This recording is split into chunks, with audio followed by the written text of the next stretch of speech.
In the world of war strategy and armored warfare, a formidable force known as lightning warfare has been a subject of extensive research. However, even though tanks are armored beasts, they possess their fair share of weaknesses.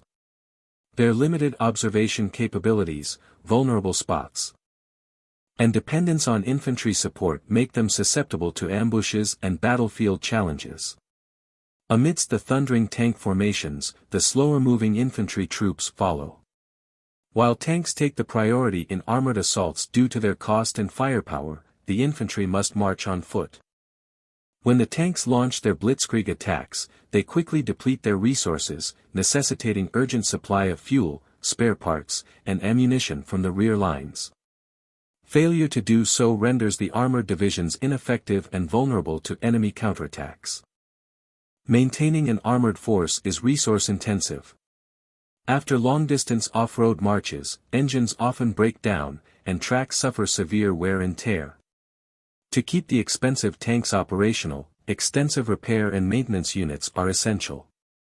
While most infantry units in World War II relied on horse-drawn logistics, except for the well-equipped U.S. forces, armored divisions could not afford such luxuries.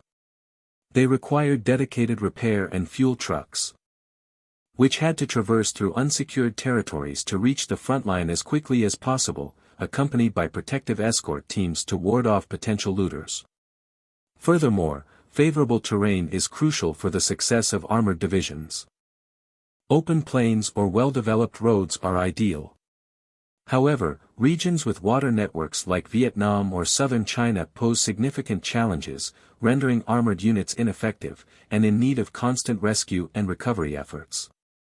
But then, there was General Gongmu Ningxi, a gambler by nature, whose lightning warfare tactics encountered a formidable opponent in General Shuiyu, the South China Tiger of the Chinese forces. Given China's historical performance in countering Japanese assaults, it seemed unreliable to expect them to halt the Japanese blitz. Defense Minister Bai Chongxi proposed the strategy of continuous resistance, abandoning unholdable territories like Changsha and retreating to Hengyang. However, General Shuiyu disagreed. He considered Changsha not only his headquarters but also the core of the Hunan theater.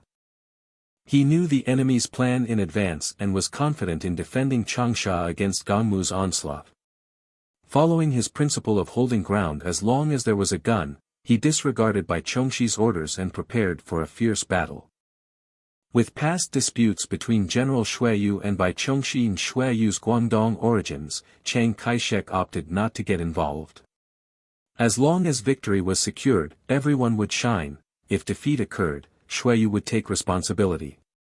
So, Chiang Kai-shek silently acquiesced to Shuiyu's actions, leaving Bai Chongxi to watch how the Ninth Theater would fare. On September 14, Gongmu Ningxi's surprise attack began. Facing a vast defensive area with limited time and manpower, Gongmu could only launch attacks from 3 directions in stages. The first to strike was the 106th Division from the east, employing flanking tactics that initially pushed back an entire group army of the 9th Theater, forcing Shuiyu to deploy his reserve troops to plug the gap. Shuiyu's crisis had just begun. Gongmu went all out with one route of troops, while the Japanese still had central and northern armies fully prepared. The central route presented mountainous terrain, which allowed Shuiyu to breathe a sigh of relief, but the northern route, led by the 6th Division and its over 50,000-strong vanguard, posed an insurmountable threat compared to the defending forces. As the situation deteriorated by the minute, Bai Chongxi could no longer contain his frustration and sent a powerful complaint to Chiang Kai-shek. But neither Chiang Kai-shek nor Bai Chongxi could sway Shuiyu's stubbornness. He stood firm. If you want to retreat from Changsha, go ahead, but I won't budge. I will fight alongside Changsha till the end. The rest is up to you. As the Japanese forces approached Changsha with great momentum, Shuiyu risked being executed by military law as he argued with Bai Chongxi and Chen Cheng. Although Bai Chongxi held the chairman's written orders, Shuiyu's last words held some merit. Should they be caught in a two-front encirclement, the 9th Theater would have no escape, resulting in a severe loss of face. With Bai Chongxi's complaints silenced and Xue Yu's tone lowered, Chen Qing seized the opportunity to mediate. He assured Xue Yu to focus on the war while he would handle the chairman's work. As long as Changsha was defended, everything else would be manageable. With Chen Qing acting as the mediator, the situation improved. Combined with Xue Yu's tenacious character and his determination to face Gangmu, Chiang Kai-shek finally relented. He allowed Xue Yu to defend Changsha but insisted on innovative strategies. The old pattern of a single defensive line would not suffice. It was necessary to take the initiative. Quickly, Gangmu Ningxi's main offensive began. As expected, the Chinese defenders began retreating under the intense enemy fire, seemingly giving the Japanese forces an easy advance. But soon, Gangmu realized something was amiss.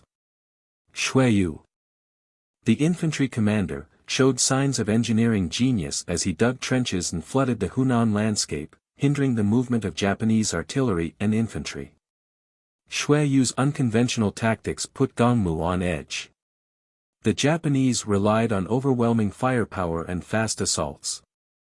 But the Chinese began to shadow their movements, staying within striking distance. The risk of being flanked or cut off from supply lines forced Gangmu to be cautious. The Japanese loved their flanking maneuvers, but now Xue Yu was executing flanking attacks against them. With both sides engaged in continuous encirclement, the situation became a never-ending loop. As the Japanese pushed deeper into enemy territory, they faced food shortages. They couldn't acquire supplies locally, and the entire division faced the risk of running out of food and ammunition. With the Japanese vanguard less than 10 miles from Changsha, Gangmu reluctantly issued a retreat order. Mired in ankle-deep mud, Gangmu grudgingly abandoned his attack on Changsha. Little did he know that as he fought beneath the city walls, the world was undergoing a seismic shift. Just a month before, on August 23, 1939, in Moscow, Stalin and Germany were toasting a treaty of friendship, pledging not to engage in hostilities against each other and resolving disputes through peaceful means. But 8 days later, Germany launched a surprise attack on Poland, unleashing a cataclysmic conflict that would reshape the world. When Gangmu Ningxi was embroiled in the Battle of Changsha, the world had already embarked on a path of turmoil. Countless lives would be consumed by a global war, leading to a complete reconfiguration of the international landscape. And this conflict that began in 1939 was only the beginning of a journey that would see millions of lives sacrificed and give rise to a new world order.